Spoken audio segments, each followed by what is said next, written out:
Assalamu alaikum and welcome to the ChaiVersations podcast produced by Mason Muslim Affairs Council. Today on episode 2, we'll be reflecting on the here and now, having a conversation on the state of present politics and foreign affairs with Fathullah Hamid and myself, Omer Yousuf. We're really excited to have you, but as a quick reminder, these are the opinions and ideas of college students as they discuss an issue that they are concerned about. For facts and more information about the coronavirus, please check out CDC and WHO websites for more information and stay informed. Finally, if you really like this podcast and want to share a little more with us about why you like it, you can find us on Twitter, Facebook, or Instagram as Mason Muslim Affairs Council. Thank you for listening in, and we hope you enjoy. All right, Bismillah. Okay, welcome back everyone to the ChaiVersations podcast. My name is Omer Yousuf. Fathullah, do you want to introduce yourself a little bit?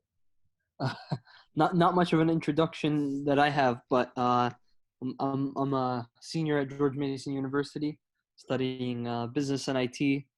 But I still love politics, like all you other political Muslims out there. So, yeah. Awesome. Okay. And my name's, like I said, I'm Omer, and I'm also a rising senior at Mason, studying conflict analysis and resolution. So Fathullah and I often have conversations about politics and just social realities because we're both really interested in this sort of stuff. And so we hoped to kind of share that all with you today. Fathullah, do you want to start us off talking a little bit about international politics today within this pandemic, within this crisis, and some things that you've noticed maybe we can talk about? Right. Dude, when I think about this pandemic and it's the realities of it, first of all, I'm like, dude, a lot of Muslims, like they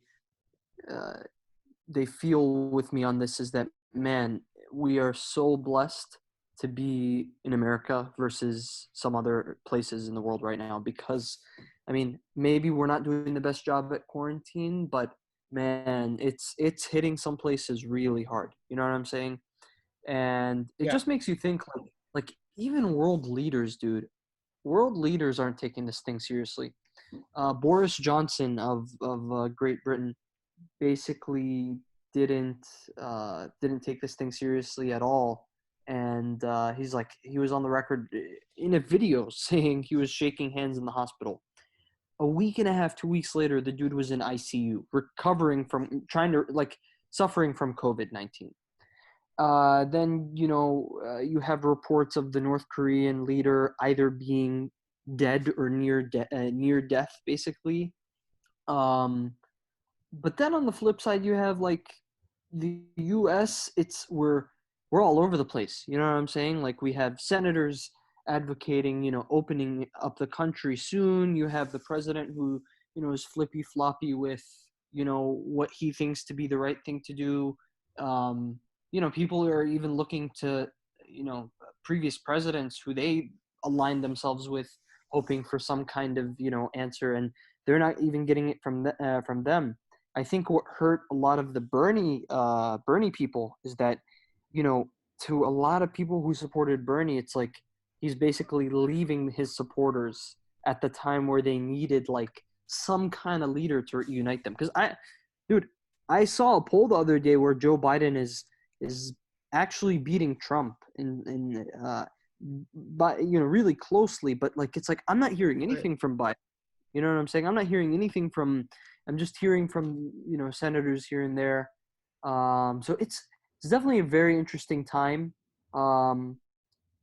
And I think I mean, I don't know about you, man. I mean, I thought I was a capitalist for the longest time. I mean, I of course I love business, and I think it has such a huge importance to our society. Right. But dude, like in a time like this, choosing the capitalist route of opening the country sooner so that the economy is stimulated is just not a good idea. It's not a long-term, quote unquote stimulus for the economy. A better way to stimulate the economy is to, and I can't, dude, 2 years ago I probably would have never thought this, but sending more of these stimulus checks so that people aren't starving, aren't, losing their minds in such a critical time, I don't know. What do you think? Well, I think there's a lot of interesting things that you've kind of talked about within that single session. And the first thing to start off with, I think we are finally kind of coming to terms with the fact that there's a great deal of privilege and a great deal of, disparity in the world today, where we're seeing a lot of perhaps for Americans, there's a lot more opportunity to social distance and all these different things.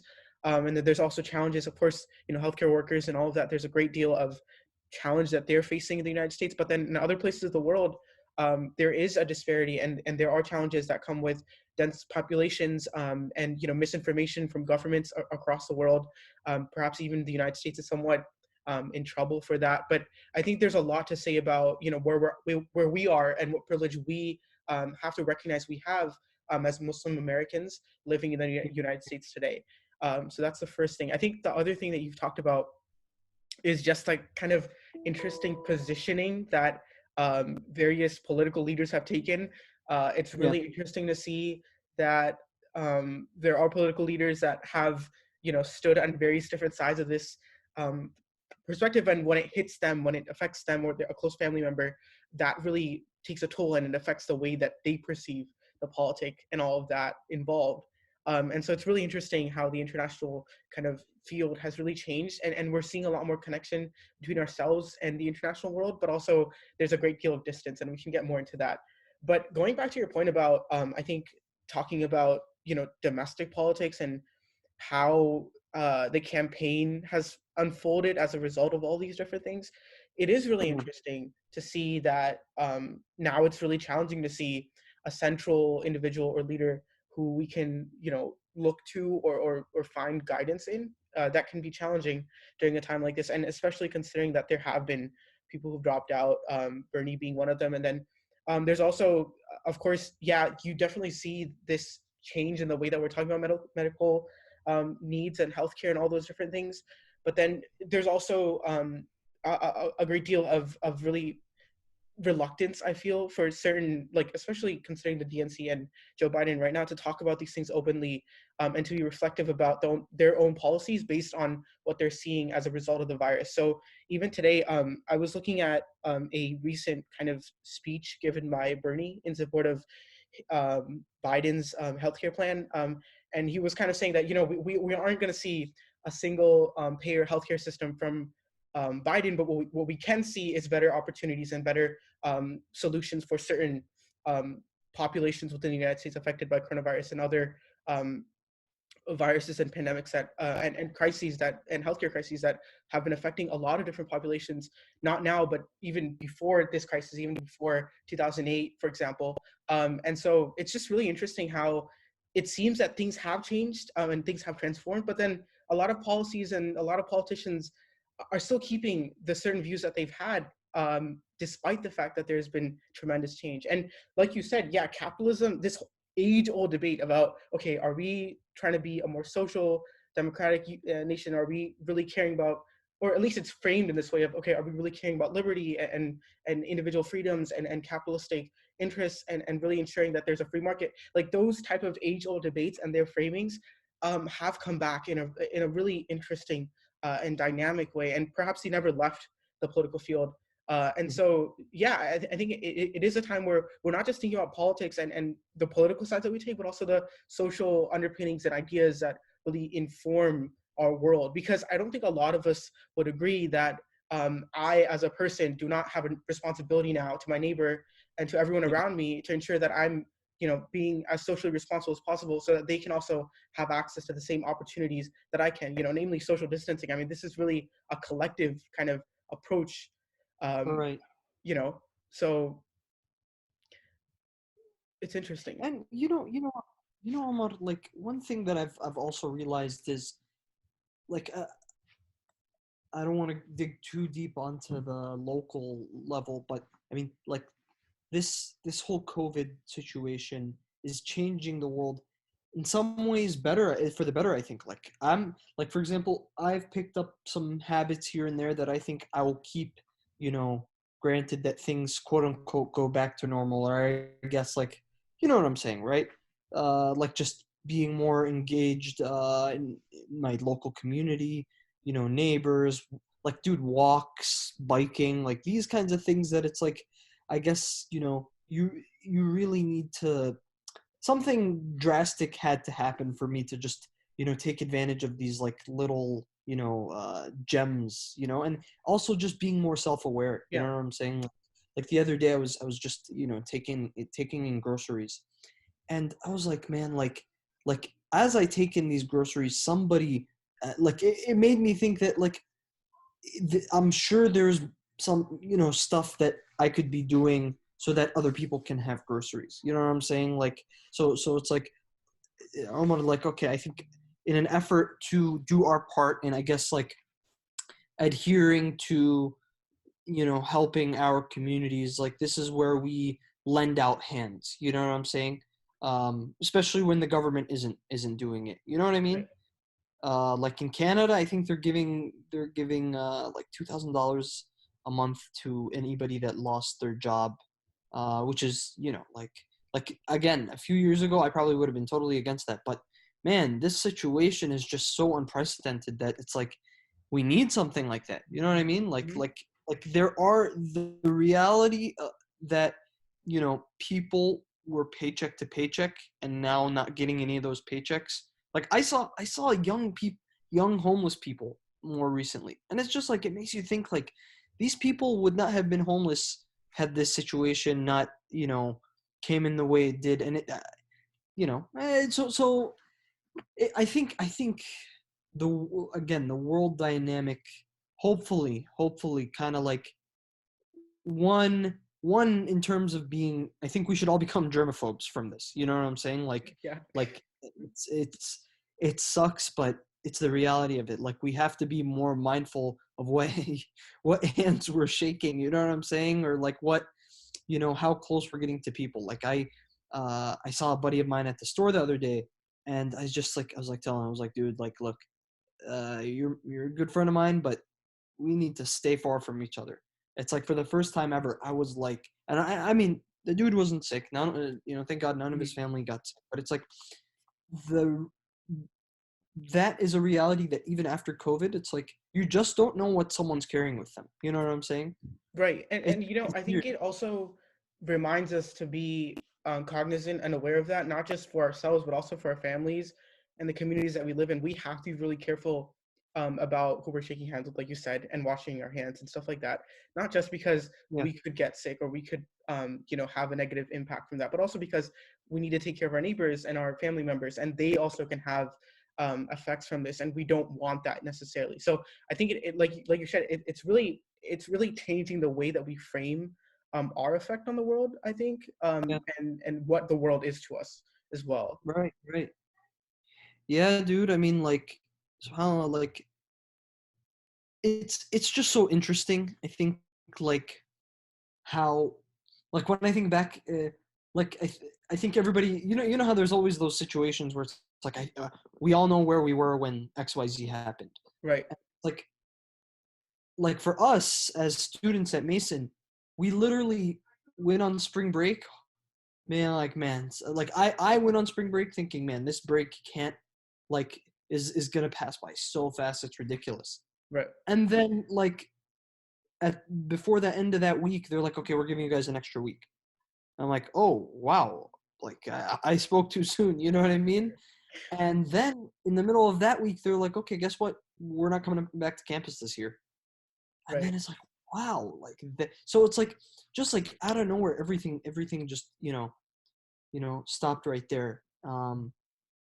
But what like what I'm interested in also is like, okay, I know things have like slowed down in terms of like for example, such an American thing as sports. There is no sports going on right now, but politics, I'm really like, like I know this is probably the last thing we should all be worried about, but it's like, man, wouldn't it be kind of wouldn't it be like normal, given that we've delayed so many other things this year? Shouldn't we delay the elections to give time for like some debates to come out, to give time to hear? Because I haven't heard anything from Joe Biden. I mean,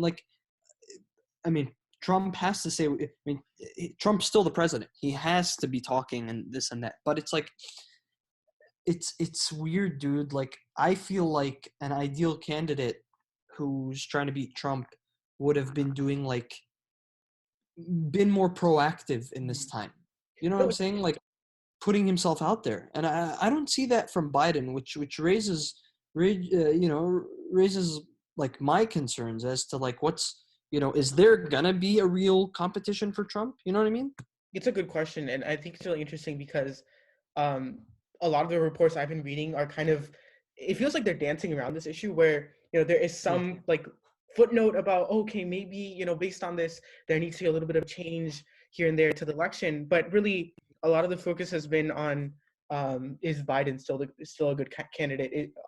What about historical relationships between these two people, and really, so a lot of the different focus when it comes to the campaign itself has been very similar, in my opinion, to what it was a few weeks ago, even before this crisis, where we're still talking about personalities and identity, and the way that one is putting up ads and the way that someone else isn't, as opposed to how do we respond to a pandemic, and where is our how does a campaign respond to pandemics? Like, I feel like those questions are really important, and as a Yeah. society, perhaps we need a new framing, or we need people to be able to say, look, this is perhaps how we should structure our campaigns and our conversations about political campaigns, and this is where it fits into society.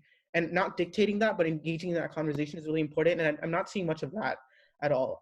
What was really interesting was I like The Hill personally. I look at a lot of different articles they have because they have op-eds and various different speakers from different perspectives. And there was one particular perspective that was offered by a Bernie supporter, actually, or I think someone who's involved with the campaign, who was talking about how there needs to be more excitement within the way that Democrats are engaging the campaign, because they need to find a way to engage voters. And really, I don't know if, like, how ethical it is at this point to try to garner excitement or try to garner energy in that way, because those words are very positive, and that's great, and we need positivity, but also what are we overlooking when we're supporting candidates, or fighting for campaigns? What else do we need to be focusing on right now? So those are all questions that I'm really coming up with, and I don't have a definitive answer for how I want to see things occur, but I'd like to see more thinkers and leaders and individuals just sharing their thoughts about how we should progress, not just Yeah. person wise, but also just like campaign and ideas about politics in general. Yeah. Yeah. I mean, like, there's just, I don't know, man. It's just so crazy. Yeah. Like, again, I said, alhamdulillah, thank God. It could have been so much worse, Right. but you know, in a time where you want more unity at the top, it's not something I'm seeing as much. Like like okay, I know us living in more like bubbled areas, we see the Clorox recommendations from the president as stupid. Mm-hmm. The fact that some people in this country are following it is Mm-hmm. really concerning. And it's like, you'll have Fauci. Dr. Fauci's a really educated guy. Like I think a lot of people didn't want to hear from him at first because it's like, oh, he's probably one of the Trump guys. But in reality, him and Trump have clashed a lot. Mm-hmm. Um, and it's like, dude, it's crazy. It's crazy. But I do need to check those articles out. And guys, whoever's listening to this, check out the articles Omar was mentioning, because I mean, in reality, we do need more, information from these guys who are in politics these days. Because, Right. like I said, I'm not hearing as much and it makes sense. I mean, people aren't, news channels are busy, but not as busy as they used to be. They're just, giving us more updates on COVID here, COVID there. But it's interesting. And Mm-hmm. I mean, it's also, it's funny because, like, for example, a show that, although, regardless of political opinions, I used to really like the Daily Show. But Okay. even that is just like, it's boring now. You know what I mean? Um, It's just the dude Trevor Noah just like FaceTiming us. So it's interesting, man. What I'd like to see is I know we were hearing a lot about Italy's problems, um, and China, but they're saying that Italy and China are not. I don't know about Italy 100%, but they're saying China is like slowly going back to normal. So Right. what I'm interested to see is what is our time frame? What do you think? I don't know. I just see that. Well, there's two things that I read and I've really been thinking about a lot Hmm. ever since and I think that it's like you said, to our listeners, I think it's really important that when we talk about these things, we recognize that everyone should be interacting with more than one source and one idea when it comes Hmm. to them. And so really, like Fathullah and I both promote you guys, insist that you guys like read up on these things if you're really interested, and try to form your own opinions and ideas about them. But one of the things that I was reading, which again, really popular kind of op-ed written by a doctor who was talking about how social distancing is not the best guideline, which was very surprising for me, Wow. because he was his methods and analysis were really interesting, and I'm not going to get into it too much because I don't remember exactly what he was saying. I don't want to misquote him, but a lot of the things that he was saying were very, we were talking a little bit about like free market and all those different things. And a lot of the stances that he was taking was very free market, and the need for Wow. people to interact, the need for commerce to occur, which is fine and fair. But, what about the effect and the threat towards people, Yeah. is really the broader question that I'd like to ask. And then the other kind of interesting statement and formulation that I was reading about was the pharmaceutical industry and its lobbying and its efforts, Yeah. and how does that, like, what kind Oh of my response do God. they have, and what are they treating it like? Are they treating it as though it's business as normal, and or is it completely different? And I think that having people from those worlds, those realms, like someone from a medical field who can talk about the politics, and someone from the pharmaceutical field that can talk about the politics of those two industries, it would be really helpful to know more about what's going on in those realms, because every Yeah. single industry and institution in a way has its own politics. It's not, when we talk about the politics of something, we don't just talk about nations. We talk about all these different institutions and Yeah. elements, right? Yeah. You know the thing is like I was listening in on a lecture Hmm. where basically in history, um cities have always been like, if you look at big civilizations, the end of big civilizations has always tended to come from um like plagues, right? Right. And it's like whereas the nomadic people in history have always dodged that. And the scholar who was talking to us about this was saying like in, for example, Arab Bedouins, um, back in the time of the Prophet Muhammad, peace be upon him, Hmm. they used to send their kids to these Bedouin tribes and have them, when they were like toddlers basically, and have them raised in the desert, Mm. because city centers were looked at as this place of disease, this place of too much mixing, this place where basically the chances of survival for young children, toddlers, was not too high. And basically the scholar was saying like how quarantine like in history has always proven to work, but it's just always been a matter of, you know it's a communal effort, right? It's a Right. trust.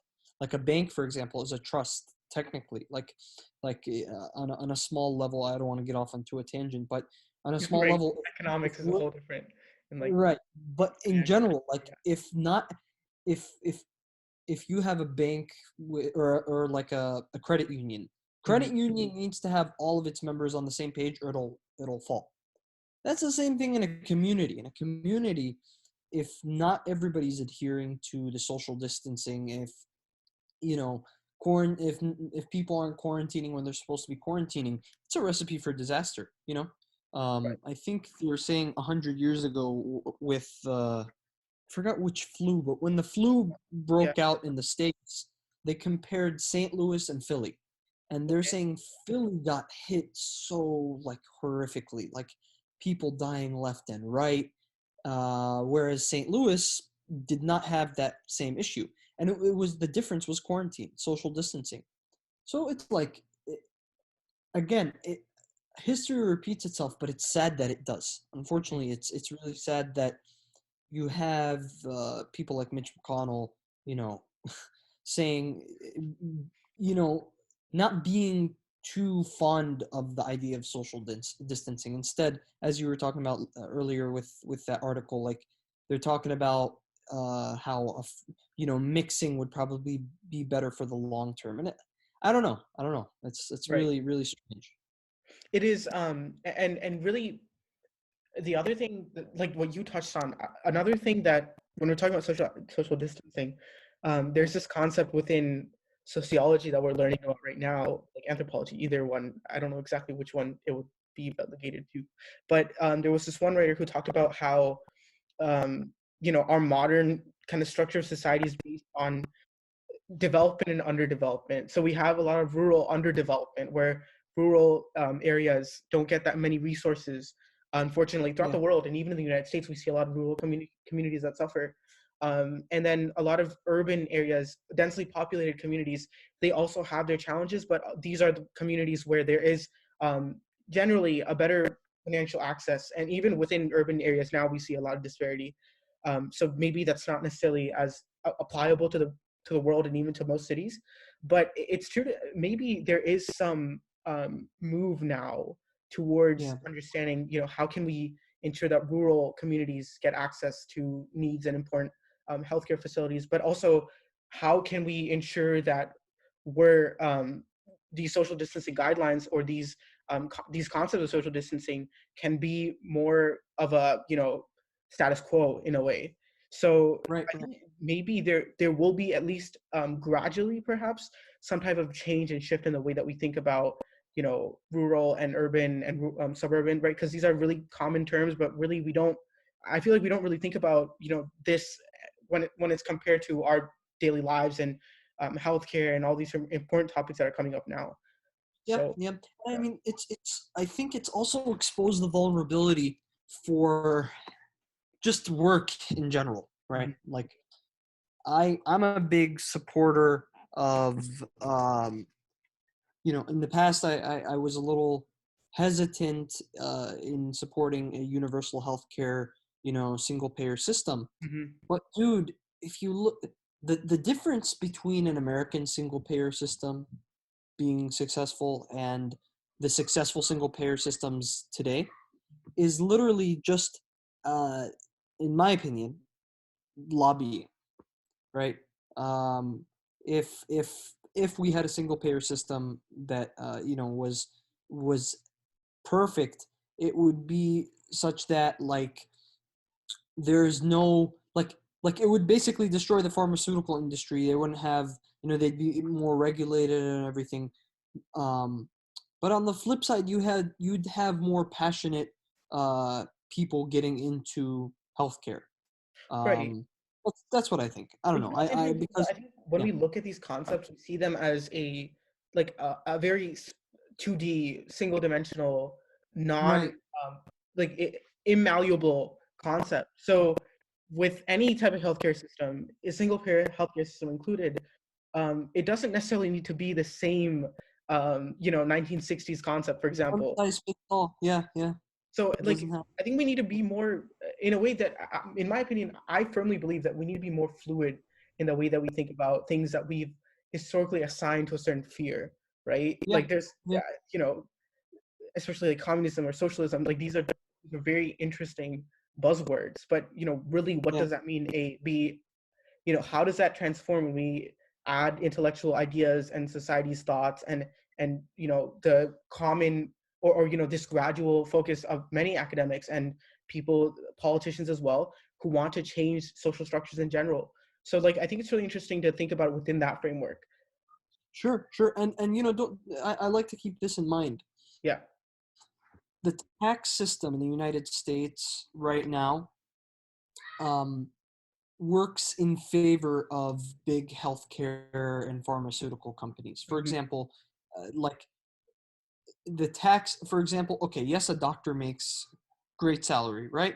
But at the Right. end of the day, they are an employee versus like a contractor, a private contractor, for the most part, right? Right. I might be, maybe there's special cases, right? But with that in mind, when you look at it from that perspective, the employee is taking home this crazy salary. That means that the company behind this employee, this hospital business, this healthcare, company, whatever is behind it, is making a lot more because they make it's like the and I hate to get too deep into it, but like the way it would work is that, like, if you look beyond that, you'll see that these companies are taking home millions of dollars. And the sad thing is, I mean, again, it's the inevitable fact of the matter is, okay, so let's say hopefully, I pray a lot of people who are, who have the virus now survive it and beat it. So, yeah. There's the reality that there's going to be crazy hospital bills. So that's, again, that brings me back to my point of, this is why I want to hear more talk uh, out of, the Democratic, who seems to be Biden, nominee. Like, I want to hear about the issues, that the long term, you know holes that are in our system now. You know what I'm saying? Just because of this, are we gonna let it just keep growing into a infected wound, or are we gonna, try to heal it some way or another? Right. um Another thing that was on my mind is Good also, point. I think it's very interesting how remote work is gonna, I think it's gonna take off, dude. I think, like, a lot of companies, for a lot of people, remote work sucks, but um on the in the same light, a lot of companies are seeing the worth of remote work. You know what I mean? Yeah, and I think a lot of people that I've spoken to are talking about how they haven't really seen a difference in, or they've seen an increase, not a decrease in productivity and things like that occurring as a result of virtual work. Yeah, yeah. I mean, there's mixed reviews, of course, Of um, course. but yeah, it's I interesting think how. our generation, like, cause a really sad thing from this whole COVID situation is, not only are a lot of college students missing out on this culminating, graduation ceremony, Mhm. but they're also, a lot of them, like, we're not also hearing about all these, um, you know, graduates that are going to be jobless because their offers were taken away, or the summer internships. Like, I know a lot of people who their internships got cut, or, they got cut in half in terms of timing. Like, so on the bright side, it's gonna, hopefully, you know, this while people are at home, there's a hope that people learn to be productive at home, and that hopefully will change things for the better. You know? Right. I mean, one would hope, and I think the other thing is that when we think about these kind of factors that you've talked about, Fathullah, like talking about the effect on graduates Yeah. and the effect on people that are working, a lot of that is seen as kind of not the central issue in a way. And I think that it's important to focus on those so-called soft situations and soft realities, perhaps, when we're Yeah. talking about the hard politics of medical rights, human rights, stuff like that, because that's really what it comes down to, right? And so I'd really appreciate, like you said, hearing more politicians and leaders talk about, as a college student that's coming out of this situation, how does that affect a college student, and what does that mean moving forward, and what are ways in which we can combat the negative adverse effects of that, and when it comes to maybe working from home, what are we going to how are we going to think about family life now, because a lot Yeah. of people with infants and really children in their households, they need time, and I think that that's something that we've as a society perhaps cast away or cast aside, but they also need time with their children, and more so now because they're at home and their child is very in close proximity, but also in general. And so, like, how is a society going to deal with that, and how are we going to address those type of situations that we're seeing now Right. but have existed for a very long time? Yeah. Yeah. And you know what, Omar? Like, for example, I'll give you the example of my family. Mhm. my siblings hate this virtual learning stuff. Right. Whereas for me, I like I think because a lot of my college experience had a like I did put it on myself to try to take more online classes, just Mhm. to experience that. I putting myself in their shoes, I feel like I would have liked it, but then again, like to them, it's like, yo, at school we didn't have to do this much technological stuff, or like, and it's a really sad thing, dude. It's like, but I mean, I'm sure there's mitigating factors that these Right. school systems will do, but there's just so many things that you know we aren't addressed, and for a good reason, honestly, considering that there's lives that are being lost, and we're becoming so immune to the adding up the numbers that keep just adding up and piling up. But at the same time, dude, there are issues that it's like you want to hear addressed more, for Mhm. sure, for sure. You know, Yeah.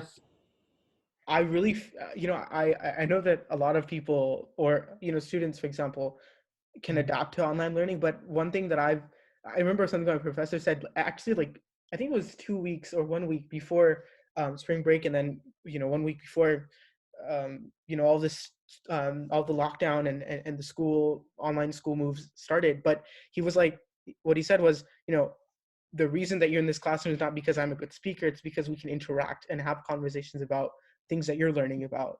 And I remember him saying that, you know, if it was any other way, then you could just go and listen to a lecture online or read a book and get the knowledge that you need.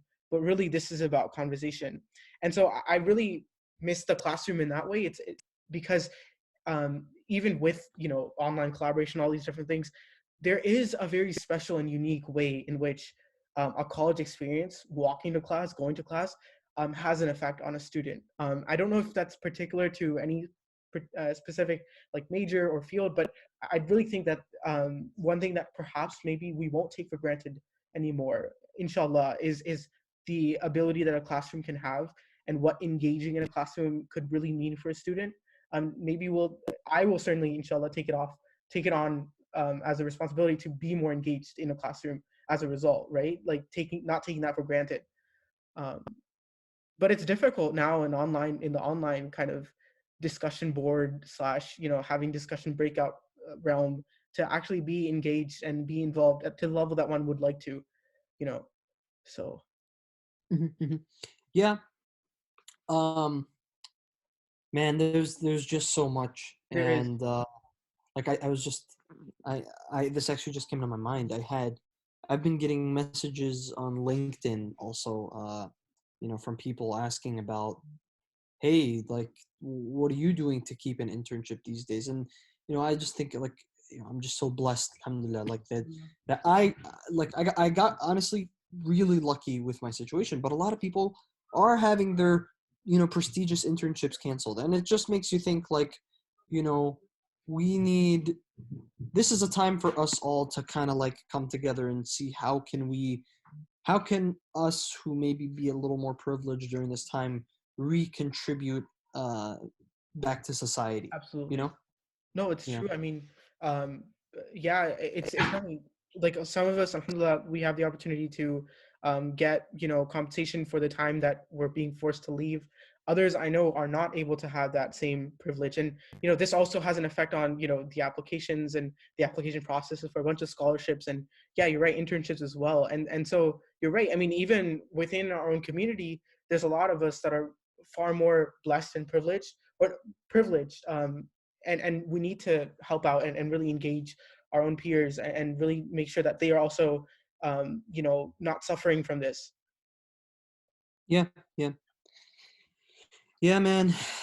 what c- and I think this is the call to action, hopefully, from our conversation today, is like, if you have extra time these days, which I'm sure that 95%, and I'll leave that 5% of hard workers be, but I'm sure 95% of our listeners are probably in a situation where they're at home. This is a time to be, if you have any kind of privilege that maybe others are less fortunate to have, this is a time to reach out and try to bring value to those around us. You know what I Right. mean? Like, like for some people, for example, friends of mine who had been away from been away at college and now back at home. This is a time where, okay, like, you're back at home, connect with family, just at the smallest level. Do something for your family. Okay, your neighbor is out of work, or your neighbor is trying to figure something out. Reach out, do something. You know what I'm saying? And I think if we're complete, like, I didn't mention Biden not saying anything out of being complacent. If anything, it may be a sign to us that, hey, if we want a better society, this is where we step in and say, okay, we'll take matters into our own hands. You know what I mean? Yeah, and I think you're totally right about that. And there are ways in which we can engage in having conversations amongst ourselves, and reaching out to people who we know may not always be having the best opportunities, and or at least they don't have the opportunities to talk to people or like engage with people. That helps a lot. Um, so that's just one way, but alhamdulillah, there's so many different ways, alhamdulillah, that we can help, and so many different talents that each and every one of us have, that we can reach into and kind of help practice and do. So like one of my friends, for example, he was really into cooking, and so now he's kind of taken that and really moved with that, and because he doesn't have all these school responsibilities, and it's just one small example of taking time to do something you really like, Yeah. and sharing that with people. And it's a way that, Yeah. alhamdulillah, a lot of people, I think, as a result of that, him sharing his experience, feel empowered or happy or enjoy that. So we all have talents Yeah. in some certain way that may be really weird, that we can use to kind of uh, help, and really help all of us, alhamdulillah, through this Yeah. time. Yeah. Yeah. All right, Fazil, Well, you want to close I, this out? yeah, yeah, yeah. We've talked about so much. I don't want to overload everybody listening. Right, absolutely. You know. But thanks so much for your time tonight, and to you and to everybody listening. Ramadan Mubarak. On a more religious side of things, this is, to everybody who's not able to pray Taraweeh these days. I sincerely urge everybody, to try to build one habit that you can not only take with you, into the rest of the year, but also next Ramadan, inshallah, praying that we're not in quarantine. This could be a habit that is like an added, habit that you'll bring with you even when we do have Taraweeh. So, for example, if it's reading the entire Quran, or if it's memorizing an ayah a day, whatever it is, let's, like, these habits don't take long. They're totally doable when we're not in quarantine. So, with that in mind, when we are in quarantine, just being accountable, is something I urge everybody to do. And I urge me first and foremost. I'm pushing myself, and Omar, I know you can do it, man. Yeah, no, absolutely. Thank you, Fathullah. I think that's definitely a good goal to have during this Ramadan, just to practice something, do something different, and spend the time doing it. Yep, yep. Okay, well, thank you all for listening to this episode of ChaiVersations, and we hope that you will, give us your feedback, and thank you so much for listening. And feel free to check out one of our other podcasts, and we have more podcasts coming soon, inshallah. All right, Assalamu All alaikum. right, everyone. So